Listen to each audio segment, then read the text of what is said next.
Aktivitas kemanusiaan Front Pembela Islam selama 22 tahun. Dari tahun 1998 sampai tahun 2020. 17 Agustus 1998, FPI dideklarasikan di ibu kota Jakarta dan langsung terjun membantu masyarakat mengamankan Jakarta dari kerusuhan dan penjarahan. Sepanjang tahun 1999, FPI melakukan dua hal besar. Satu, FPI terlibat langsung dalam penanganan konflik Ambon sejak awal tragedi 19 Januari 1999 hingga terciptanya perdamaian. Kemudian yang kedua, FPI mengajukan proposal perdamaian Aceh yang kemudian dijadikan acuan pengambil kebijakan sampai terjadinya kesepakatan Helsinki untuk Aceh. Pada tanggal 1 Juni 1999, FPI mengusulkan dan mendiskusikan langsung konsep FPI dalam penyelesaian konflik Aceh di markas besar TNI Cilangkap bersama Kaster Abri ketika itu Majen TNI Susilo Bambang Yudhoyono, yaitu mantan presiden kita, dan Mayor Jenderal Sudi Silalahi, mantan menteri sekretaris kabinet kita, untuk disampaikan kepada Pangat Jenderal Wiranto dan Presiden RI B.J. Habibie. Inti usulan FPI adalah satu, stop segala bentuk kekerasan militer di Aceh. Dua, berikan kompensasi kepada semua keluarga korban kekerasan militer di Aceh. Tiga, berdayakan semua anggota GAM dan AGAM untuk mengelola pemerintahan daerah di Aceh sekaligus menjaga keamanan Aceh. Empat, pembagian hasil daerah Aceh 75% untuk Aceh dan 25% untuk pusat. Lima, memberikan otonom seluas-luasnya untuk Aceh sebagai daerah istimewa. Enam, mengizinkan Aceh melaksanakan syariat Islam secara konstitusional. Tujuh, membangun dan mensejahterakan Aceh secepat-cepatnya. Rasulullah Sallallahu Alaihi Wasallam uswatun hasanah, suri tauladan yang baik di setiap aspek kehidupan. Sholatnya paling bagus, puasanya paling bagus, zikirnya paling bagus, zuhudnya paling bagus, tahajudnya paling bagus, aneka ragam amal ibadahnya paling bagus. Tapi sungguh pun begitu, Nabi tidak pernah melupakan untuk turun menegakkan amar ma'ruf nahi munkar, saudara. Dan Nabi juga tidak lupa untuk mencabut pedangnya, mengangkat senjatanya tatkala dibutuhkan untuk membela agama.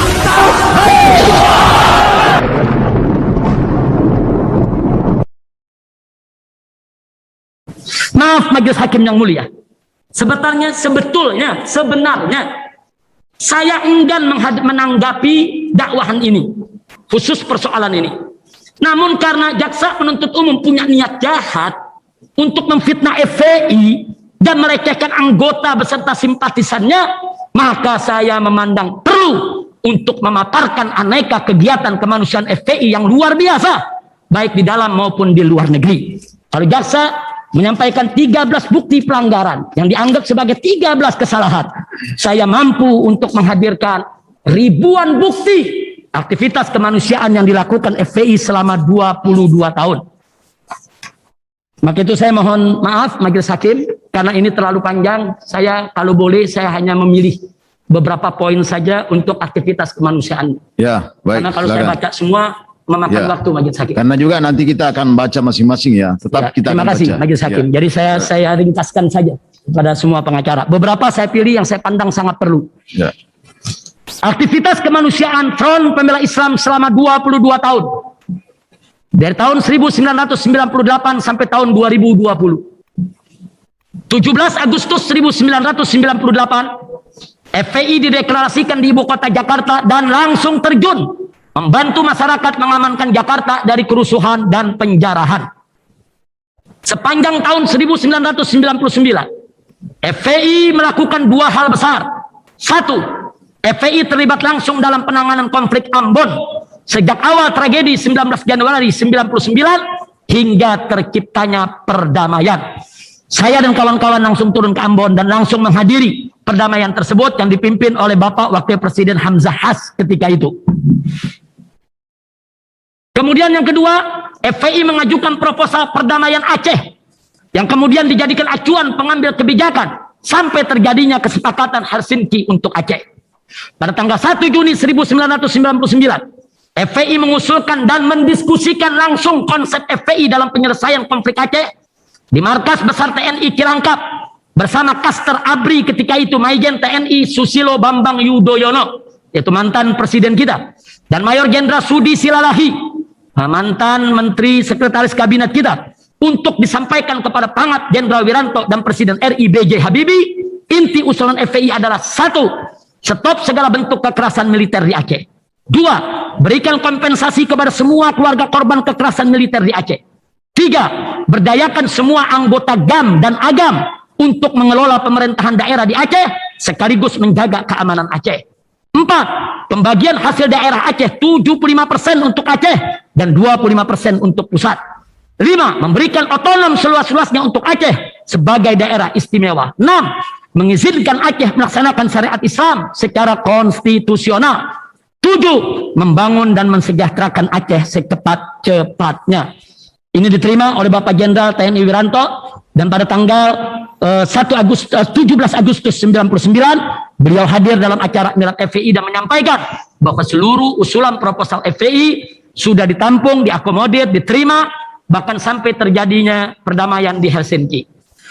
Sepanjang tahun 2000, FPI menyelamatkan ratusan wanita desa yang disekap dan diperjualbelikan serta dipaksa jadi pelacur di sepanjang wilayah Subang sampai Indramayu. Sepanjang tahun 2001, FPI menggelorakan gerakan rekonsiliasi nasional dan percepatan pemilu demi perdamaian dan keutuhan NKRI. Karena tahun 2001 itu masih terjadi pertikaian akibat reformasi. Sepanjang tahun 2002, FPI menggelorakan gerakan anti korupsi dan terlibat langsung dalam dialog nasional penanganan terorisme di Kementerian Hukum dan HAM Republik Indonesia, serta terjun membantu korban banjir besar di ibu kota Jakarta.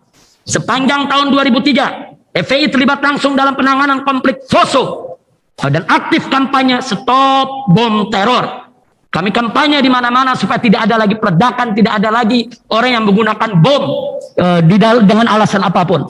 Sepanjang tahun 2004, FPI menurunkan 1.300 relawan untuk evakuasi 100.000 mayat dan membantu ratusan ribu pengungsi akibat tsunami, serta membersihkan ratusan masjid, sekolah, dan perkantoran, sekaligus membangun kembali ratusan desa yang hancur.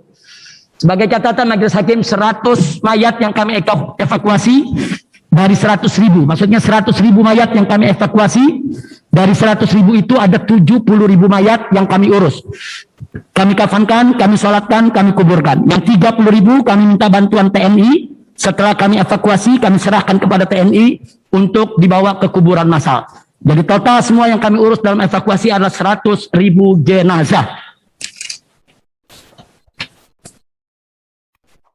Nah, karena itu saya tidak mau lagi bacakan yang Januari sampai April. Di situ tertera kegiatan apa saja di Aceh yang kami lakukan. Semuanya tertera. Nah, kemudian singkat saja, tahun 2005, 2006 dan seterusnya kami melakukan berbagai macam, yaitu penanggulangan bencana. Dari mulai Aceh, Medan, Padang, kemudian sampai ke Sulawesi, begitu juga sampai ke Papua, sampai ke Bali, sampai ke berbagai daerah. Kami membangun sekolah-sekolah darurat, kami membangun perkampungan-perkampungan darurat, dan seterusnya yang tidak bisa saya sebutkan satu persatu karena terlalu banyak. Ini baru yang Dewan Pimpinan Pusat, belum yang Dewan Pimpinan Daerah maupun cabangnya. Nah, langsung ke halaman 18 paling bawah.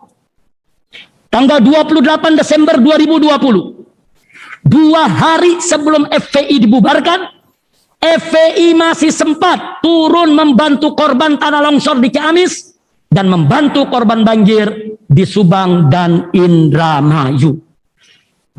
Selain berbagai aktivitas kemanusiaan yang sudah dipaparkan di atas, FPI juga punya aktivitas kemanusiaan internasional. Antara lain, 1, membuka bank darah. Sekali lagi, membuka bank darah di Rumah Sakit Indonesia di Gaza, Palestina, yang dibangun oleh Mercy dan kawan-kawan. Mercy membangun rumah sakit, kami FPI diajak untuk ikut kumpulkan dana dan lain sebagainya, dan terakhir FPI punya dana sendiri untuk membangun bank darah. Dana itu merupakan hasil sumbangan umat. Sampai hari ini bank darah tersebut masih ada dan sangat berguna. Ketika Israel datang menembaki, melukai warga Palestina, mereka tidak lagi kekurangan darah. Sebelum ada bank darah ini, banyak anak-anak kita di Palestina yang mati karena kekurangan darah pada saat terjadi serangan Israel. Kemudian yang kedua, memberi beasiswa kepada anak yatim Palestina di Gaza. Yang ketiga, membangun komplek pengungsi Rohingya berikut masjid dan sekolahnya di Myanmar dan di perbatasan Bangladesh dengan Myanmar. 4. Mengirim bantuan kemanusiaan ke Muslim Uighur di Cina. 5. Mengirim bantuan kemanusiaan di wilayah perang seperti di Syria, Irak, dan Yaman. Tidak sampai di situ.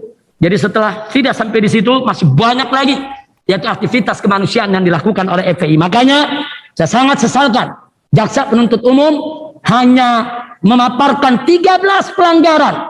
13 pelanggaran kemudian dijadikan sebagai argumentasi untuk mengkriminalisasi FPI, melecehkan FPI, dan juga mengkriminalisasi saya.